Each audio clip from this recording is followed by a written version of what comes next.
A B او C نقطې په یو مستقیم باندې پرتې دي او B د A او C په منځ کې پرته ده. د AB نسبت په BC باندې 2 نسبت پر 15 دی.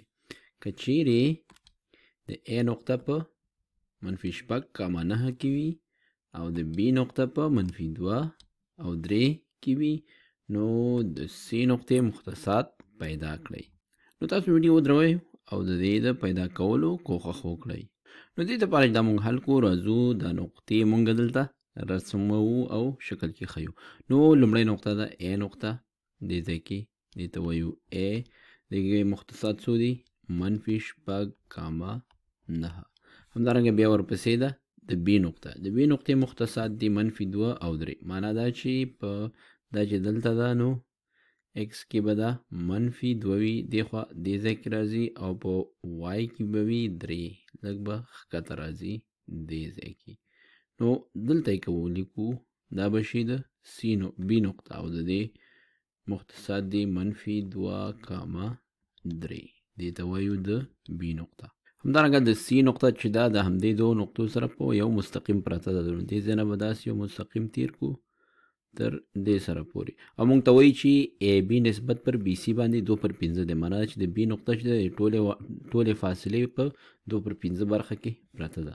نو دا نقطه به شي C. دې نقطې ته مونږ C وایو او د دې مختصات مونږ ته نه دي معلوم.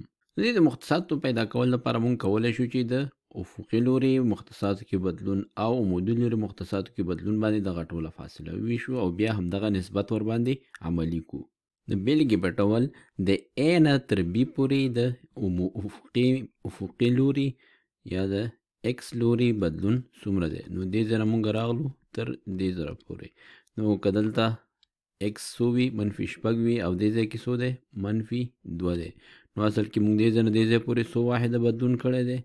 4 واحده پورته تللي یو. -6 نه -2 ته لاړو یا په بل عبارت -2 -6 دا بیرته مساوي کېږي له 4 سره.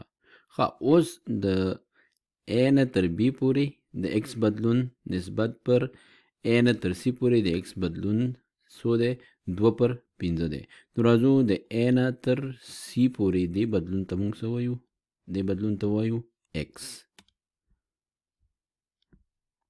نو راځو لیکو چې 4/X 4 دلته چې دی په افقي لوري کې د مختصاتو بدلون دی. دا مساوي کېږي له څو سره؟ 2/15 سره. نو د X لپاره چې حل وکولی شو طرفین وسطین وکړو یا راځو دا د سرچپه د دواړو کسرونو لیکو معکوس یې لیکو چې X پر 4 مساوي کېږي 15/2. را به شو دوړه خواهی په 4 کې ضربو 4 به 4 سره ختم شي دا به شي 2. نو X به مساوي شي 2/15 کې 10. نو د A نه تر C پورې د X په مختصاتو کې بدلون څو دی؟ 10 واحده دی. نو دا مونږ ته د C د مختصاتو باره کې څه وایي؟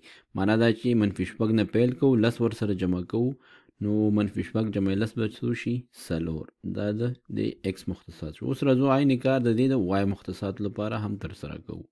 نو راځو ګورو چې A نه کله مونږ B ته لاړو نو د 9 نه 3 ته راښکته شو په کوم لوري کې؟ د Y په لوري کې.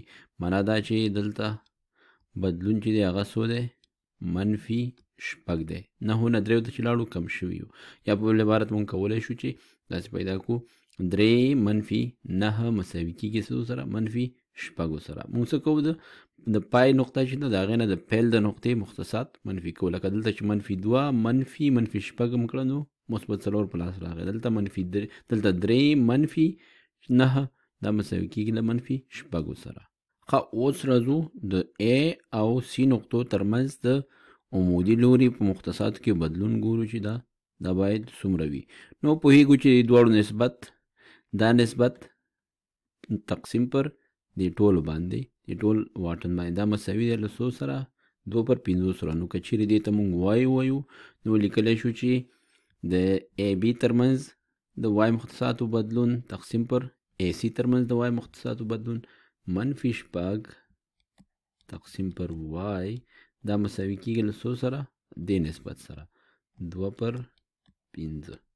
یو ځل بیا راځو د دواړو معکوس لیکو Y پر منفي شپږ مساوي کېږي څو سره 5 پر 2 سره دواړو خواوې به په منفي شپږو کې ضرب شي منفي شپږ دا به له دې سره ختم شي او دلته به شي 1 3 منفي 3 په 5 کې کېږي 15 نو وای مساوي شو دې ځای نه وایو چې وای مساوي شو منفي 15 منفي 3 په 5 کې منفي 15 نو اوس راځو ګورو چې د A او C ترمنځ د وای محور بدلون څومره دی منفي 15 دی نو دا به اوس راوړو 9 منفي 15 به واخلو څو کېږي 9 منفي 15 کېږي منفي شپږ نو د C نقطې مختصات شول 4 او منفي شپږ